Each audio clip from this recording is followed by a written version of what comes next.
को विधि शास्त्रम कोचिंग के प्लेटफॉर्म पे स्वागत करता हूं। मैं आज ये बताने जा रहा हूं आपको कि आपराधिक विधि को गति देने के लिए एफआईआर और कंप्लेंट की जरूरत होती है, जिसमें एफआईआर माइलस्टोन साबित करता है कि कैसे आपराधिक विधि को गति दी जाती है, जिसका प्रोविजन सीआरपीसी की धारा 154 से 176 में प्रावधानित है। चैप्टर नंबर 12 उसी की बात करता है। सीआरपीसी का चैप्टर नंबर 12 जो है उस दो चीजों को प्रावधानित करता है। पहला क्या है?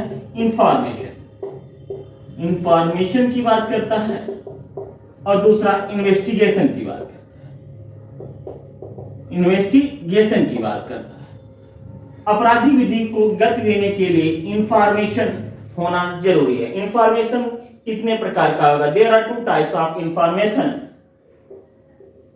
First FIR and second NCR. FIR किसमें लाज होगा? कॉग्निजेबल केसेस में। Cognizable case means heinous crime. और एनसीआर किसमें लाज होगा? Non cognizable case.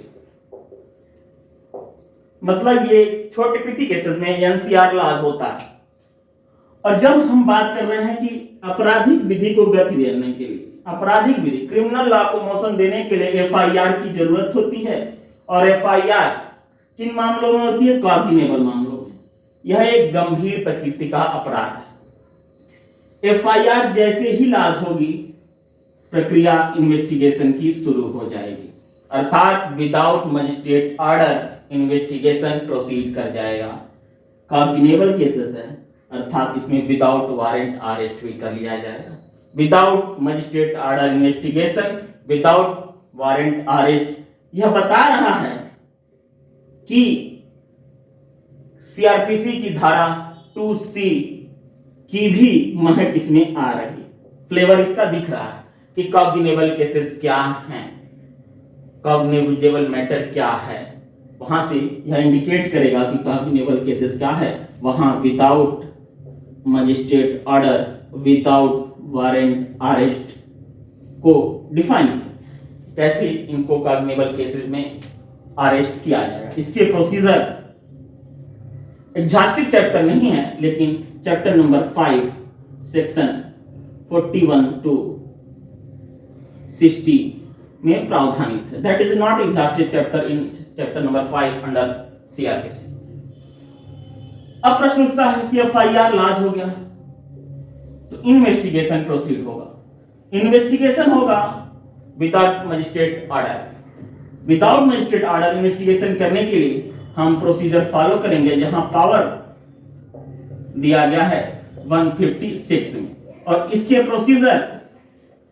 Procedure section 157 to 163 police इस पे वर्क करती है। अभी इसको जानने से पहले ये जान ले हम कि इसका क्या बेसिक स्टेज होता है। एफआईआर कॉग्निजेबल केसेस में लाज होता है, ओरल और रिटन होता है। अगर आप ओरल करते हैं तो एसएचओ मतलब पुलिस थाने का इंचार्ज उस मामले को सुनेगा, लिखेगा, आपका हस्ताक्षर लेगा और पुलिस एक्ट की धारा 44 GD में उसको दर्ज करेगा।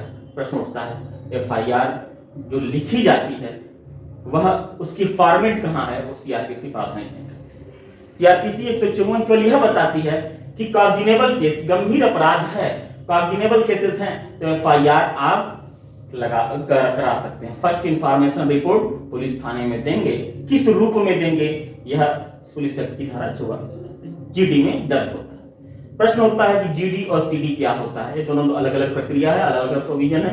जीडी को पुलिस एक्ट प्रावधानित करता है, सीडी को सीआरपीसी 172 प्रावधानित करता है। एफआईआर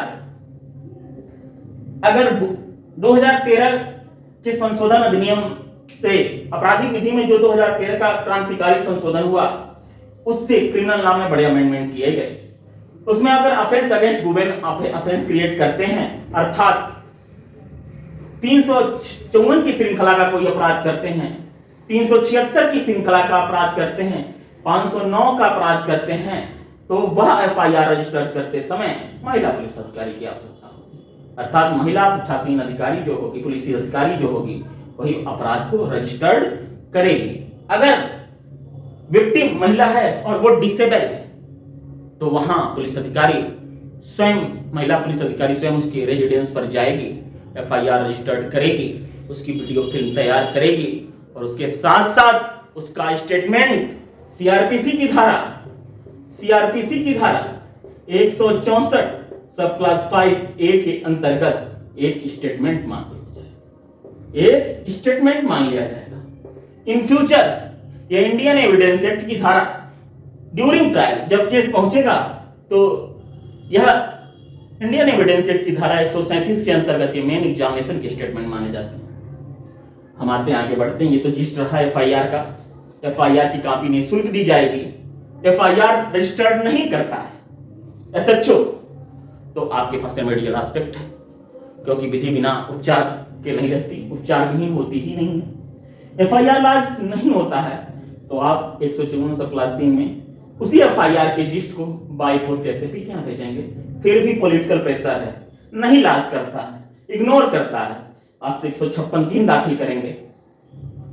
यही पावर एक्सरसाइज। यहां आप 156 सब क्लास 3 का एप्लीकेशन पड़ता है।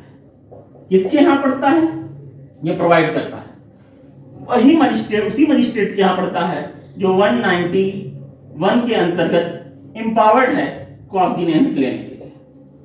उसी के यहां ये एप्लीकेशन 156 सब क्लास 3 का एप्लीकेशन मूव होगा।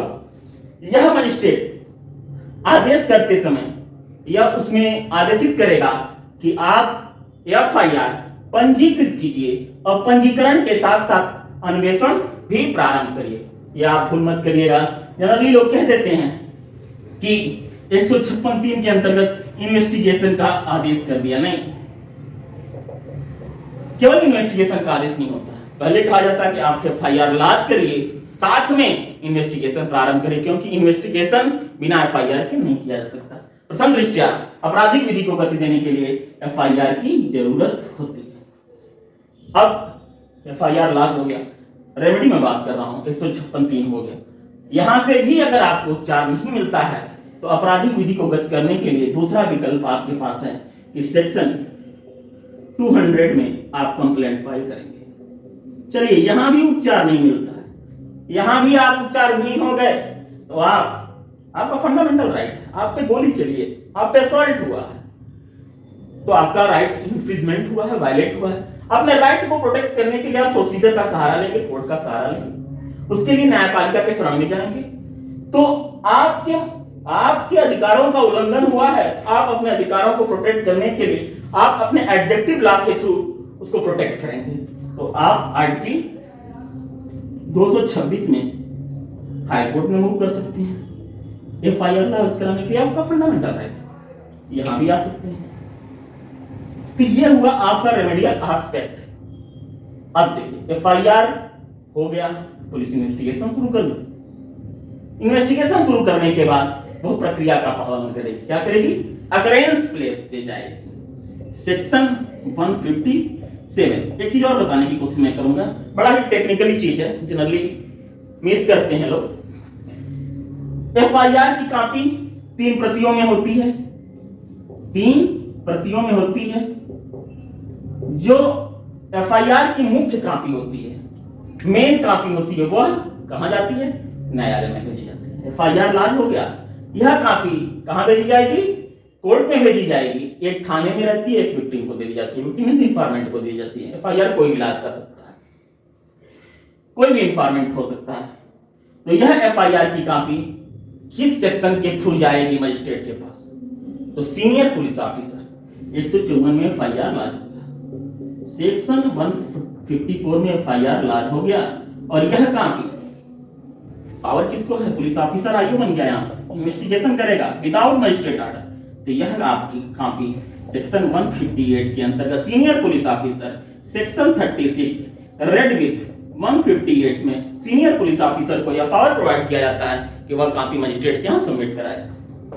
अब यहां से प्रक्रिया वो क्या करेगा? प्रोसीजर को फॉलो कर रहा है। इन्वेस्टिगेशन की प्रक्रिया शुरू हो गई, आईओ जाएगा घटनास्थल पे, वहां पे इन्वेस्टिगेशन प्रारंभ करेगा। इन्वेस्टिगेशन प्रारंभ करते समय वह अकरेंस पे जाएगा और देखेगा कि मामला बन रहा है, मामला छोटा मामला है, तो यहाँ इसके पास डिस्क्रिशनरी पावर है। ये चाहेगा तो कहेगा केस नहीं बन रहा है, मामले को वहीं बंद कर देगा और रिपोर्ट लगा देगा कि कोई केस नहीं बन रहा है और यह फर्जी मामला है, एफआईआर गलत है। मजिस्ट्रेट इस रिपोर्ट से बाउंड नहीं, इस रिपोर्ट को एक्सेप्ट नहीं कर सकता है, उसको भी डिस्क्रिशनरी पावर है। अर्थात सीआरपीसी की धारा 157 को कंट्रोल करने के लिए सीआरपीसी 159 प्रोवाइड करता है। जैसे ही मजिस्ट्रेट के पास ये रिपोर्ट आती है, मजिस्ट्रेट के पास दो पावर है, या तो वो प्राइमरी इंक्वायरी के लिए आदेश कर देगा या वो फिर इन्वेस्टिगेशन के लिए आदेश कर देगा, फर्दर इन्वेस्टिगेशन। सीआरपीसी में कहीं भी री इन्वेस्टिगेशन का प्रोविजन नहीं है, जबकि री इंक्वायरी का है। ये पूछा जाता है इंटरव्यू में कि री इन्वेस्टिगेशन कहां होता है, नहीं कहीं नहीं है। सीआरपीसी इस पे मौन है, री इन्वेस्टिगेशन नहीं तो री इंक्वायरी होती है सीआरपीसी की धारा 311 में। अब यहां पे क्या है, या तो प्राइमरी इंक्वायरी सेटअप कर देगा तो मजिस्ट्रेट या न्यायालय का कोई अधिकारी उस मामले को इंक्वायरी करेगा, या तो इन्वेस्टिगेशन फर्दर इन्वेस्टिगेशन कर दिया तो ये दूसरा एक टीम, वो कोर्ट मैनुअल की बात है कि वहां पे एक नई टीम गठित होगी और फिर उस मामले की जांच करेगी। चलिए हम इसको, ये तो एक विकल्प है। 167 टू 163 कॉग्निजेबल मैटर में क्या हो रहा है, इन्वेस्टिगेशन प्रोसीड हो रहा है, यहां पे रिपोर्ट लगा दिया, केस बन रहा है। 160 में रिटन नोटिस होती है। अब देखिए पुलिस आईओ के पास दो पावर है, 160 टू 163 के अंतर्गत पुलिस जो आईओ के पावर को एक्सरसाइज कर रहा है वो क्या करेगा, 160 में रिटन नोटिस देता है। किसको, विटनेस को रिटन नोटिस देगा और कहेगा क्या, कंसर्निंग थाने में उपस्थित हो। आइए, विटनेस उपस्थित होता है। उसके बाद 161 के अंतर्गत उससे ओरली एग्जामिनेशन किया जाएगा, ओरल एग्जामिनेशन होगा। लेकिन वह 161 के अंतर्गत पुलिस अधिकारी उस साक्षी को विवश नहीं कर सकता ऐसे प्रश्नों का उत्तर देने के लिए जो स्वयं उसको आरोप में फंसाता।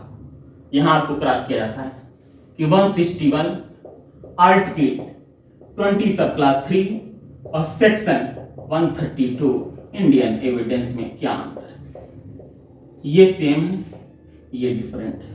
यहां जुडिशियल प्रोसेस होता है, यहां न्यायालय एक्सरसाइज करते हैं, यहां विवश कर लिया जाएगा आपको, चाहे वो आपको आरोप में फंसा, फॉल्स एविडेंस दिए, आईपीसी 192 एक्सरसाइज होगी आपके खिलाफ, लेकिन यहां आपको विवश नहीं किया सकता, यहां आपको विवश नहीं किया सकता। नंदनी सतपति वर्सेस पियलदानी काठी Kalu versus state of Maharashtra, ये दोनों वर्डिक्ट है।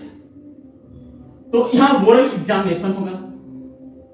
ओरल एग्जामिनेशन होने के बाद यहां आपको प्रोटेक्ट करता है 162, कहता है कि जिस विटनेस का ओरल एग्जामिनेशन आपने किया है वो साइन नहीं करेगा, बाध्य नहीं है। क्यों नहीं है, इसके पीछे का एस्पेक्ट क्या है कि आप कह रहे हैं विटनेस जो है जिसका आप ओरल एग्जामिनेशन कर रहे हैं वो साइन उससे नहीं करा सकते। क्या एस्पेक्ट है, जबकि वही एडमिशन कर रहा है, वही साक्ष्य दे रहा है, इसके पीछे का एस्पेक्ट क्या है, क्योंकि यह ऑन ओथ नहीं होता है, ऑन ओथ नहीं होता है। दूसरा, इसको प्रोटेक्ट करेगा जब अंडर ट्रायल मामला आएगा तो इंडियन एविडेंस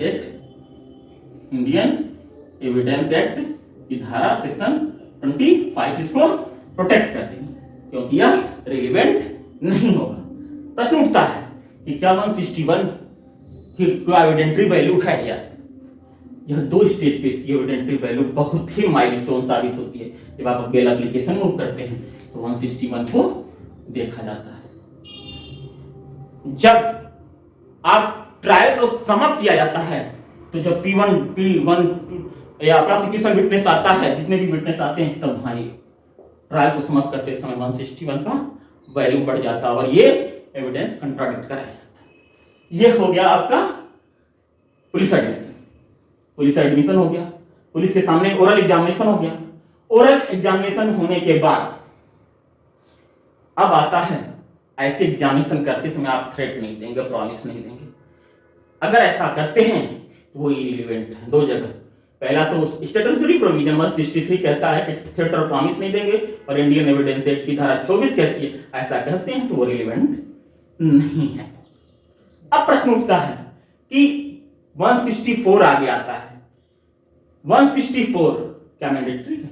बस यहीं पे छोड़ दीजिए बस। हाँ। वो सीधा 163 बस, Thank you. छोटे छोटे वीडियो। हाँ, थैंक यू। देखिए अब तक तो मान लीजिए अभी इसमें भी हम अपनी तैयारी के बोले हैं, नहीं मिश्रा जी, इसमें बहुत जब अच्छा तक किया बहुत अच्छा आपने। मतलब, बहुत अच्छा। जब तैयारी पे आएंगे तो फुल फॉर्म में रहेंगे ना। हाँ बैठे मिश्रा जी, मिश्रा जी का फोन निकालो यार, वाईफाई डालो। अभी तो बिना तैयारी के अपने ज्ञान वाला